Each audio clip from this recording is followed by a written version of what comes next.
Mga ka-DIY, welcome back to our YouTube channel. So napakita ko sa inyo paano gamitin itong microgrid grid tie inverter na to, paano i-set up gamit yung ating 150 watt na solar panel. Ngayon, may mga nagtatanong, pwede daw ba supplyan to ng battery? Bakit? Kasi halimbawa sa gabi, pwede ba natin kabit yung battery dito para magamit siya kahit sa gabi, mga ka-DIY? Ang sagot sa tanong na yan ay opo. So ngayon, subukan natin ikabit yung battery. Ito, andito yung ginawa kong motorcycle battery. Ito, testingin natin. Ikabit natin sa kanya kung gagana ba siya, mga ka-DIY. So, ayun. Nabuhay naman siya. Naka-fault ngayon kasi patay pa yung AC. So, naka-fault siya ngayon. Pero gumagana. Ayan, meron tayong 14.2 volts, mga ka-DIY. Tapos, meron siyang 1.8 watts. Siguro dito yan sa LED.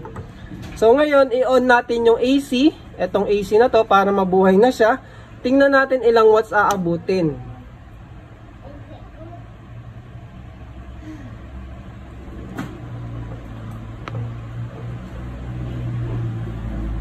So ayan, nahugot pala sa saksak. Buhay na siya ngayon, kulay green na.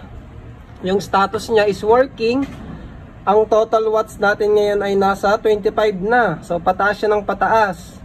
30. Tingnan natin hanggang ilan yung aabutin, mga ka-DIY. 40, 42 watts na. So ngayon, nag-e-export na tayo ng 45 watts sa grid, mga ka-DIY. So kahit gabi, pwede nyo siyang gamitin. Basta meron kayong battery. Kung meron kayong extra solar, i-charge nyo yung battery sa umaga, and then sa gabi, ikabit nyo sa kanya. Pero at the same time, may i-separate ka pang solar panel na tuwing umaga, ginagamit mo naman sa kanya.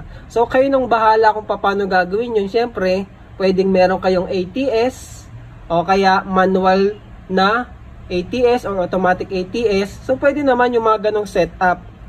Pero siguro gawan din natin ng video in the future, mga ka-DIY. Ngayon lang, ipakita ko lang sa inyo ilan yung output niya gamit yung battery. So ayan, mukhang napako na siya sa 44 watts. 40 plus lang talaga siya. Alam nyo bakit, mga ka-DIY? Hindi na yan tataas ng 50 watts. Kasi yung battery voltage natin is 13 volts lang. So pababa na yung wattage niyan. Kasi depende sa voltage input natin yung magiging output niya. So kapag mababa, kasi ang input natin dito, yung MPPT input talaga nito is from 10 to 25 volts, mga ka-DIY. Yun yung MPPT input voltage niya. So ngayon, ang input lang natin is 13 na. So hanggang 43 watts na lang yan. Pababa na yan, mga ka-DIY. Ngayon, kung gusto nyong ma-maximize, dapat yung input voltage nyo is nasa 25 volts, mga ka-DIY. So ilan ba yun kung lithium iron phosphate? Nasa 7S. Kasi 25.5 yun, mga ka-DIY. Kung meron kayong 7S na lithium iron phosphate, tapos mas malaki yung capacity, matagal nyo siyang magagamit sa gabi, tuloy-tuloy. So ayan o, diba, pababa na. Try natin supplyan to ng 7S, which is equivalent sa 25 volts, mga ka-DIY. Para makita nyo, mas mataas na wattage yung papalabas natin. Kaso wala akong 7S na battery ngayon, gamitin natin itong aking power supply. So nakaset na siya ng 25 volts, mga ka-DIY. Kita ba? Ayan, usod na lang natin. Tapos lagyan natin ang patungan.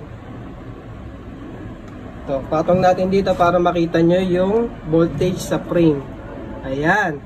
Ikabit natin yung ating power supply sa ating grid tie inverter. Para makita nyo ilan yung magiging output niya kung naka 25 volts.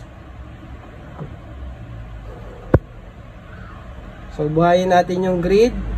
Meron tayong 25 volts na input. Ayan, 25 volts din dito. Buhayin natin yung grid. Ayun, nahugot na naman sa saksak. Green na siya, mga ka-DIY. Pansinin nyo dito, 33, 70 watts. Ayun, no?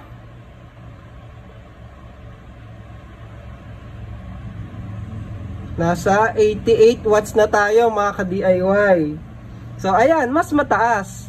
Doble na siya compared kanina. Kasi kanina yung voltage natin 13 volts, ngayon nag-input na tayo ng 25 volts, syempre babagsak yan.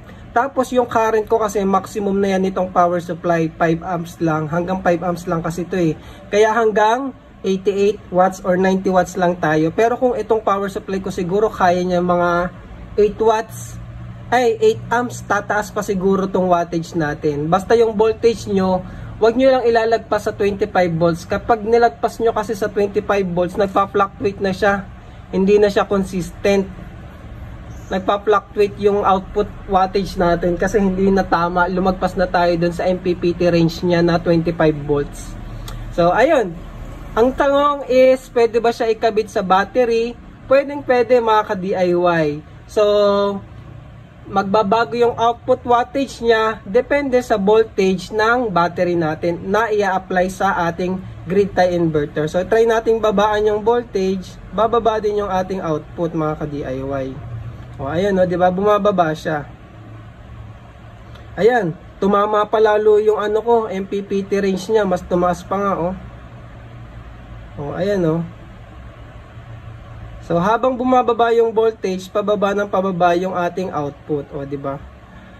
So kung gusto niyo ma-maximize yung output ng ating grid tie inverter, taasan nyo hanggang 25 volts yung battery at syempre yung current kung ano na yung kaya ng battery, yun na yung ilalabas niya. Dito kasi limited ako sa 5 amps. So ayun lang mga ka-DIY para sa short video na to about sa grid tie inverter running on battery mga ka-DIY. So pwede sa gabi yung ating grid tie inverter, hindi lang siya pang umaga, pang gabi din mga ka-DIY.